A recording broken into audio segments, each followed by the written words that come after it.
오늘 말씀은 신앙에 연약이 좀 있으신 분들은 아마 이 내용을 거의 다 아실 겁니다.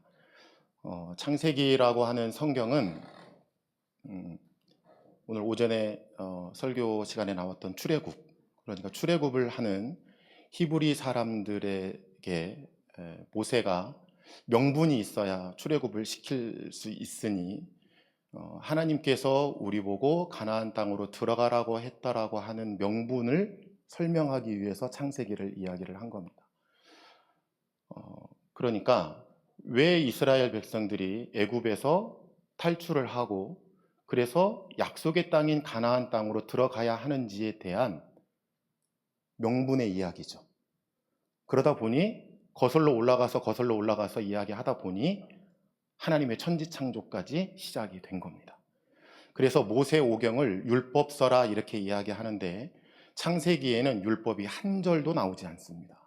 그런데도 율법서라고 이야기하는 것은 출애굽부터 이어졌던 율법서의 전문과 같기 때문에 모세오경을 율법서라고 이렇게 촌칭하는 겁니다. 창세기는 크게 몇 부분으로 나눠져 있죠.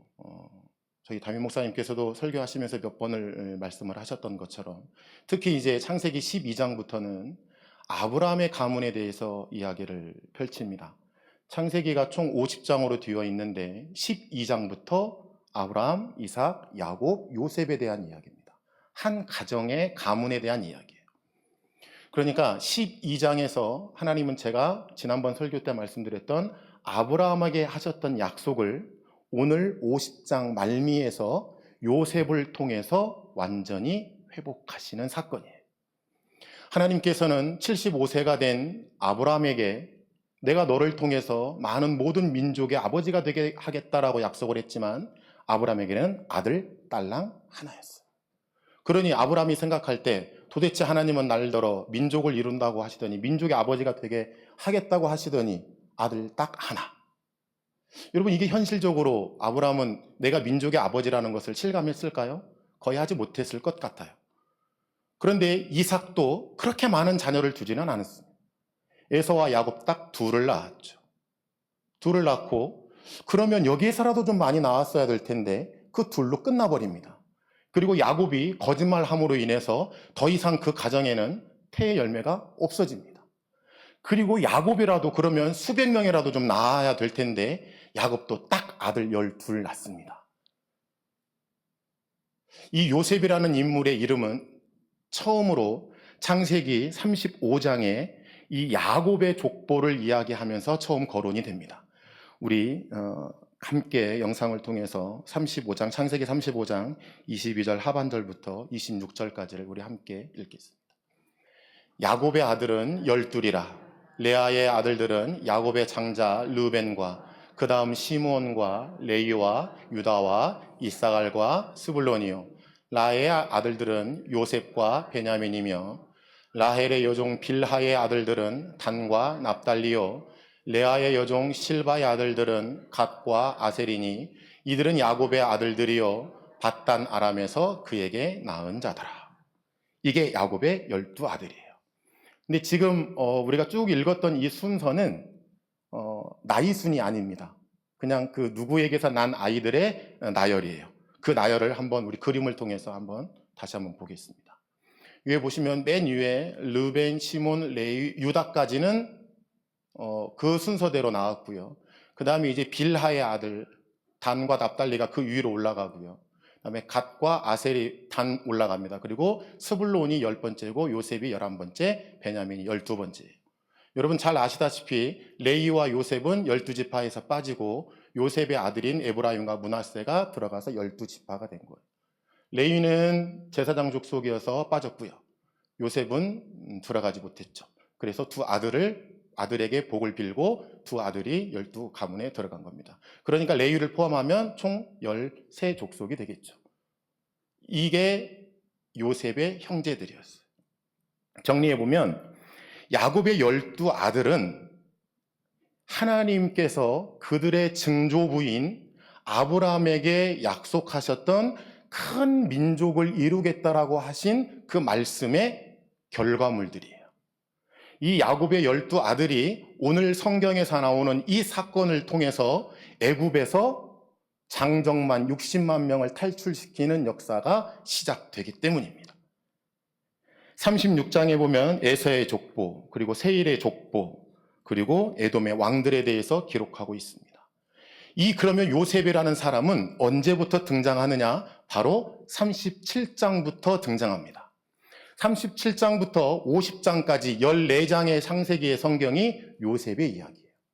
그러니 하나님은 요셉을 통해서 그의 증조부인 아브라함에게 주셨던 그 약속의 말씀을 실현하는데 어떠한 상황으로 몰아가는지에 대해서 철저하게 아주 세밀하게 나열하고 있는 겁니다.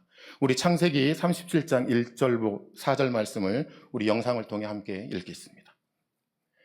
야곱이 가나안 땅 곧 그의 아버지가 거류하던 땅에 거주하였으니 야곱의 족보는 이러하니라. 요셉이 17세의 소년으로서 그의 형들과 함께 양을 칠 때에 그의 아버지의 아내들 빌하와 실바의 아들들과 더불어 함께 있었더니 그가 그들의 잘못을 아버지에게 말하더라.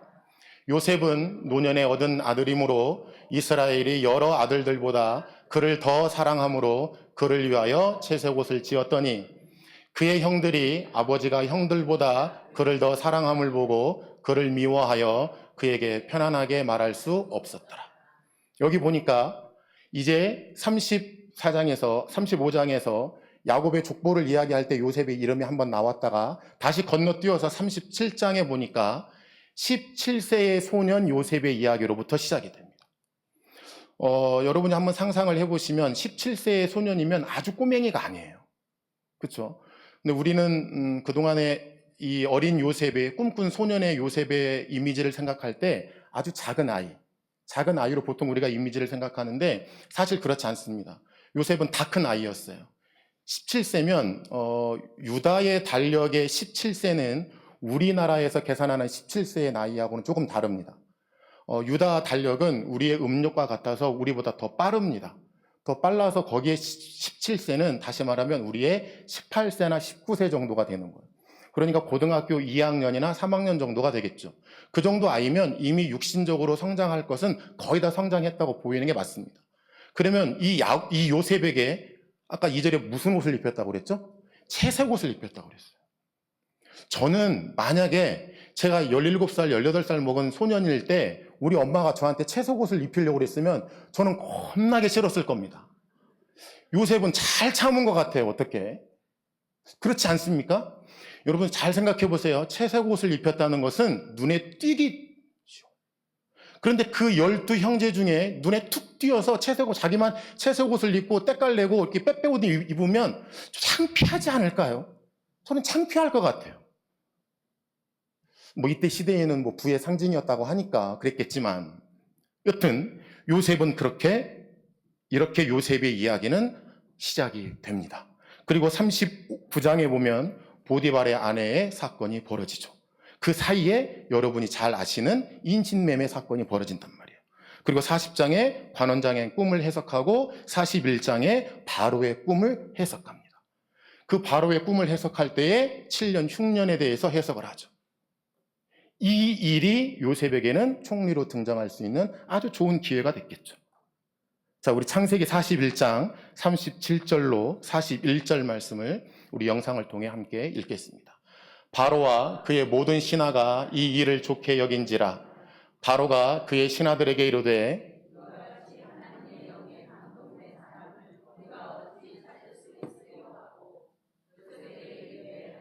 이 모든 것을 내게 보이셨으니 너와 같이 명철하고 지혜 있는 자가 없도다. 너는 내 집을 다스리라. 내 백성이 다 내 명령에 복종하리니 내가 너보다 높은 것은 내 왕좌뿐이니라. 바로가 또 요셉에게 이르되 내가 너를 애굽 온 땅에 총리가 되게 하노라 하고, 이게 바로 감옥에서 총리로 바뀌는 아주 기적과 같은 반전의 사건이에요. 요셉은 하루아침에 술 맡은 관원장의 꿈을 해석을 했는데 이 관원장이 약간 좀 건망증이 좀 심했던가 봐요. 잊어버렸어요. 그리고 복직을 했음에도 불구하고 요셉에 대해서 잊어버리고 삽니다. 그런데 성경에 보면 요셉이 그 관원장에 대해서 그렇게 불평하는 내용은 그렇게 기록되어 있지 않아요. 요셉은 또 기다린 거였겠죠. 그리고 기다리다가 그 관원장을 통해서 역시 하나님의 역사는 이렇게 총리 대신이 되는 아주 반전과 같은 기적의 역사가 일어나는 거예요.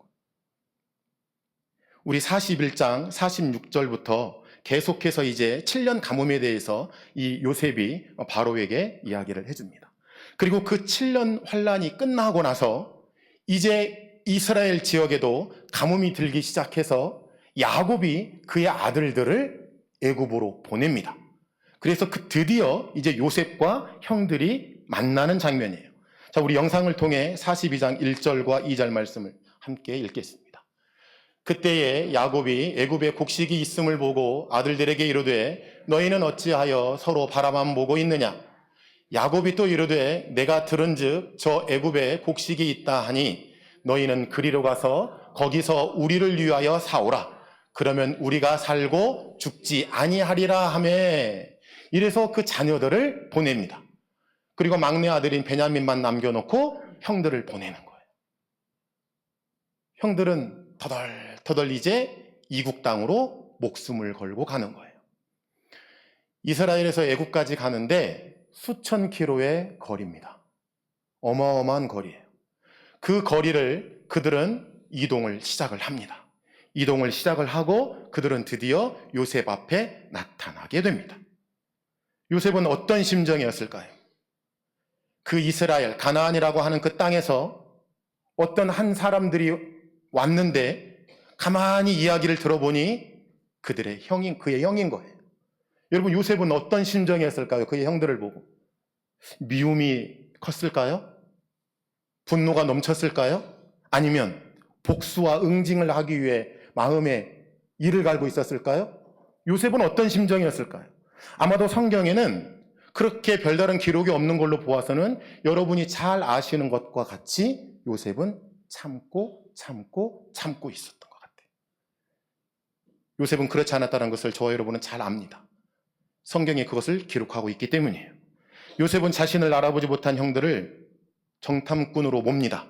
그래서 요셉이 꾀를 부려서 당신들 정탐꾼이지, 가나안 땅에서 우리 애굽을 정탐하러 온 사람들이지, 그래서 우리 애굽을 해하려고 온 사람들이지 라고 거짓말을 합니다.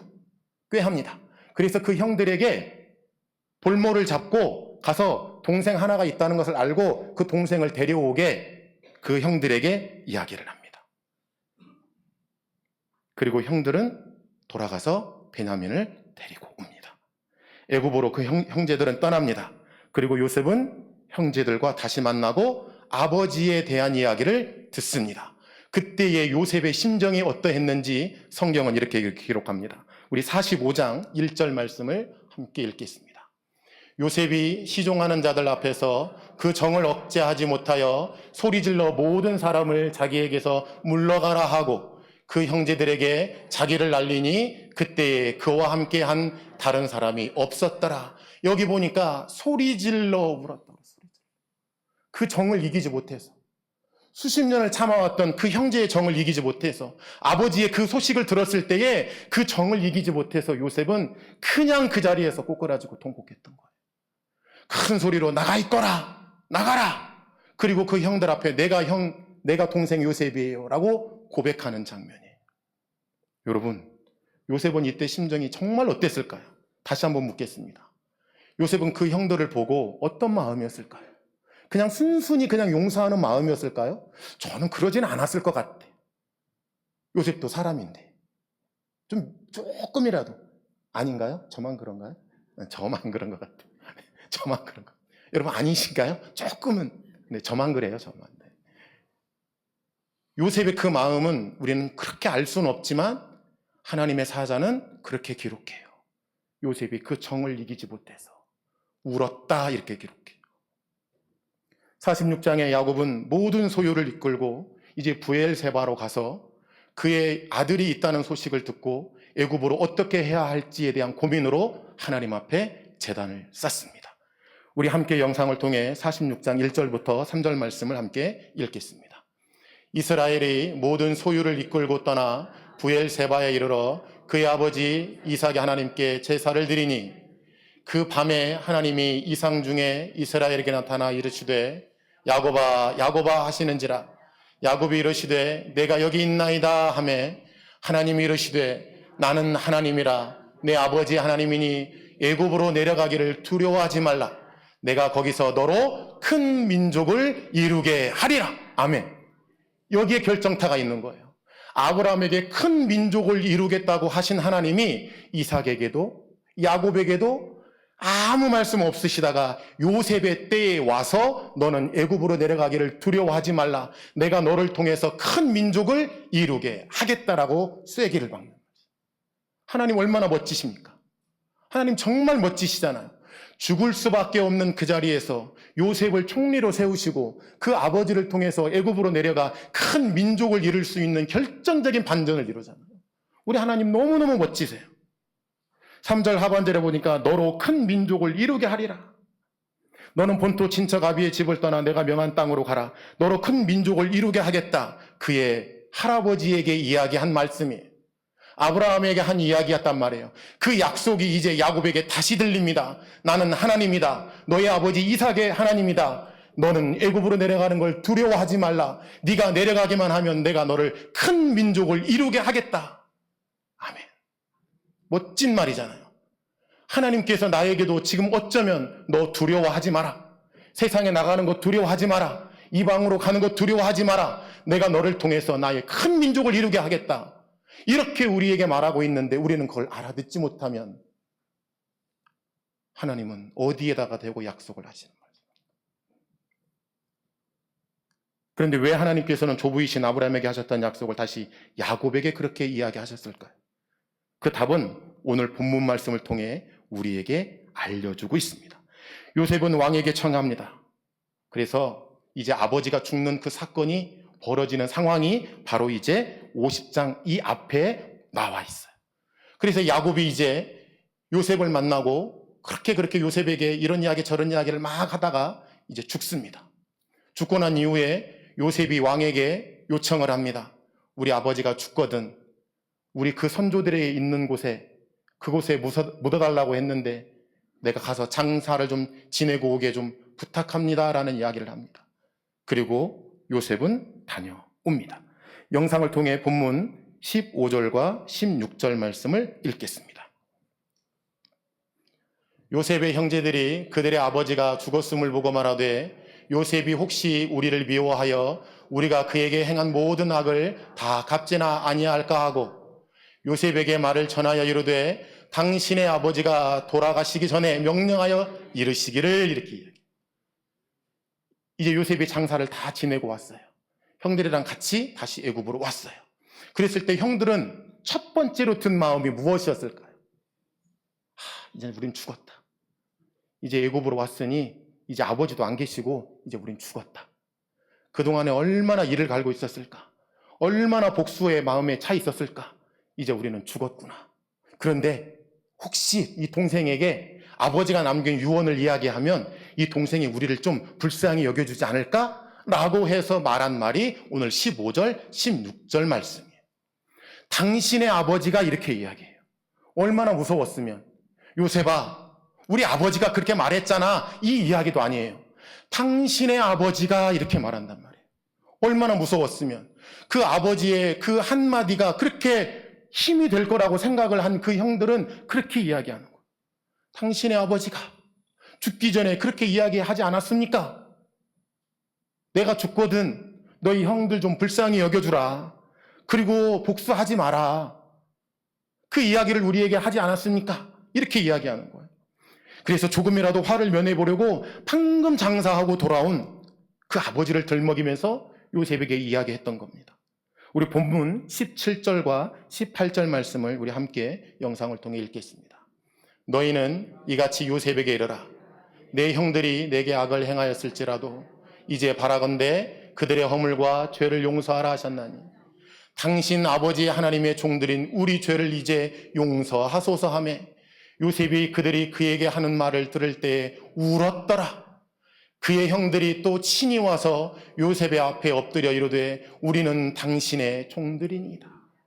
얼마나 요셉이 안타까웠으면 형들이 살려달라고 목숨을 구걸할 때에 울었겠습니까? 여러분 그 심정을 한번 생각해 보세요. 내 형들이 지금 수십 년 만에 만난 형들이에요. 그 수십 년 만에 만난 형들이 그 목숨 하나 구걸하자고 지금 방금 장사 지내고 온 그 아버지를 팔아가면서 그 목숨 구걸하겠다고 당신의 아버지가 긍휼히 여겨달라고 말하지 않았습니까? 이렇게 이야기하고 있단 말이에요. 저는 이 본문 말씀 준비하면서 얼마나 울었는지 몰라요. 내가 요셉이라면 어떻게 했을까? 얼마나 형들이 안타깝고 형들 하나님이 택한 백성들이라며 하나님을 믿는 그 아버지, 할아버지, 증조할아버지 계셨잖아. 근데 왜 하나님 의지 못하고 내가 형들 죽일 거라고 생각해? 이 마음이 얼마나 있었으면 거기에서 울었을까요? 요셉의 마음이 얼마나 안타까웠으면 그 형들을 보고 그렇게 울었을까요? 아마 요셉의 마음은 무너졌을 거예요. 요셉은 형들의 이 말을 들었을 때 너무너무 슬펐을 거예요. 너무너무 슬퍼서 울었어요. 요셉이 분하고 억울하고 분해서? 아니에요.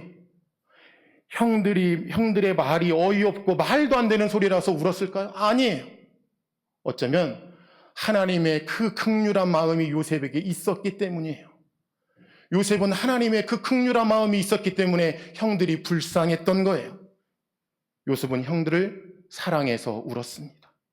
요셉은 형들을 긍휼히 여겼기 때문에 운 거예요. 그리고 요셉은 하나님을 알고 있었기 때문에 울었던 겁니다. 본문 19절 말씀을 우리 영상을 통해 함께 읽겠습니다. 요셉이 그들에게 이르되 두려워하지 마소서 내가 하나님을 대신하리이까. 형들 걱정하지 마세요. 걱정하지 마세요. 당신들 지금까지 이렇게 살리신 거 하나님이 하신 거잖아요.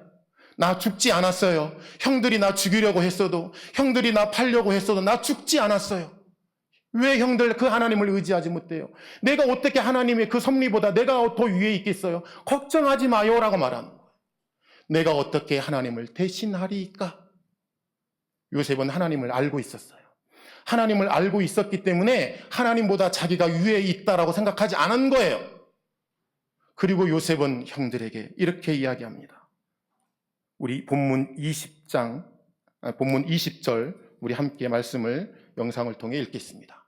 당신들은 나를 해하려 하였으나 하나님은 그것을 선으로 바꾸사 오늘과 같이 많은 백성의 생명을 구원하게 하시려 하셨나이다. 너무 멋지지 않습니까? 너무 멋진 말이잖아요. 당신들은 나를 죽이려고 했고 나에게 안갚음을 하려고 나를 인신매매했지만 하나님은 그것을 선으로 바꾸사. 너무너무 멋진 말이잖아요. 선으로 바꾸다. 이 이야기의 헬라어 원어를 따져보면, 어원을 따져보면 선으로 바꾸었다는 것이 어떤 사건이 벌어지고 나서 하나님이 생각해 보니까 이거 선으로 바꿔야 되겠네 하고서 하나님이 선으로 선회한 것이 아니에요.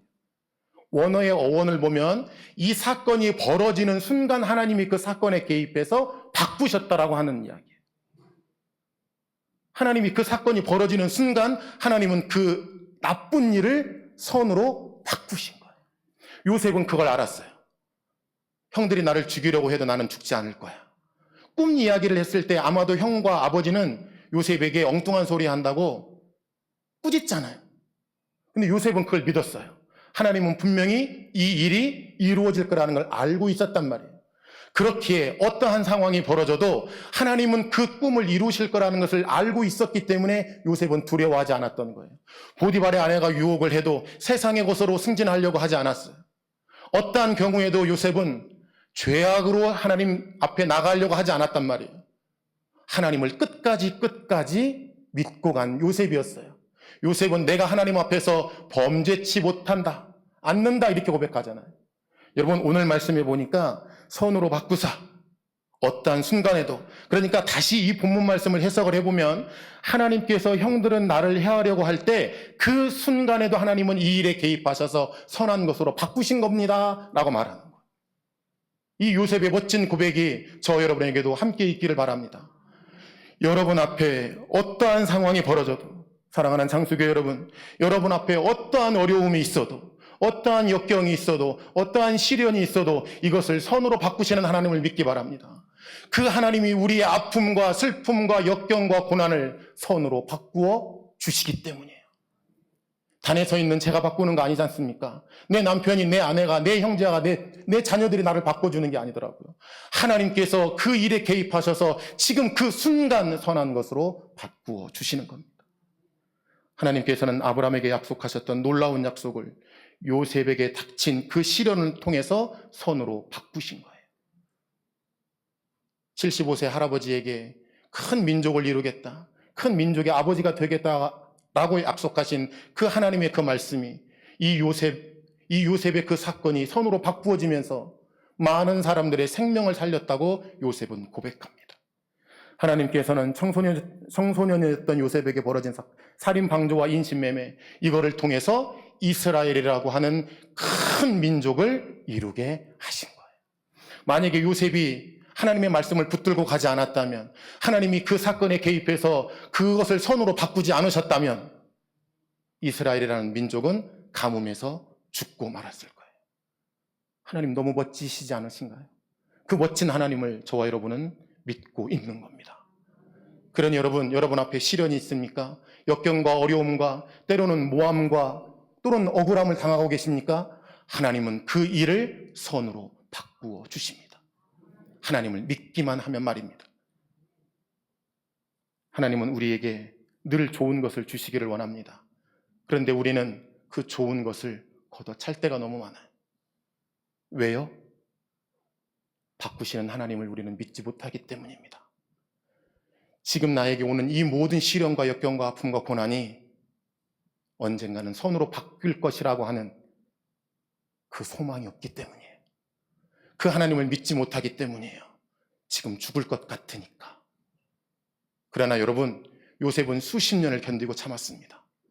형들에게 팔려가서 감옥살이도 하고 죽을 고비도 넘기고, 하지만 요셉은 끝까지 하나님을 붙들고 갔습니다. 본문에 당신들은 나를 헤아려 했으나 하나님은 그것을 선으로 바꾸사 오늘과 같이 많은 백성의 생명을 구원하게 하셨습니다 라고 형들을 위로합니다. 악을 선으로 바꾸신 하나님, 그 하나님 지금 우리에게 말씀하십니다. 지금 내 앞에 일어나는 일이 하나님께서 선으로 바꾸신다는 것을 믿기만 한다면 우리 앞에 그것들은 아무것도 아닌 것이 될 겁니다. 요셉이 형제를 위로했던 말이 우리의 위로가 되기를 간절히 소원합니다. 우리 본문 말씀 21절 말씀을 함께 읽겠습니다. 당신들은 두려워하지 마소서. 내가 당신들과 당신들의 자녀를 기르리이다 하고 그들을 간곡한 말로 위로하였더라. 이 말이 저와 여러분의 위로가 되기를 원합니다. 하나님이 우리를 위로하시는 말씀 되기를 원합니다. 지금 어려운 일 당하고 계십니까? 억울한 일 당하고 계십니까? 시련과 역경과 고난이 지금 여러분 앞에 쌓여 있습니까? 하나님의 위로가 저와 여러분에게 넘치기를 소원합니다. 사랑하는 성도 여러분, 어떠한 어려움 가운데에도 하나님의 위로하심이 여러분과 저에게 넘치기를 소원합니다. 기도하겠습니다.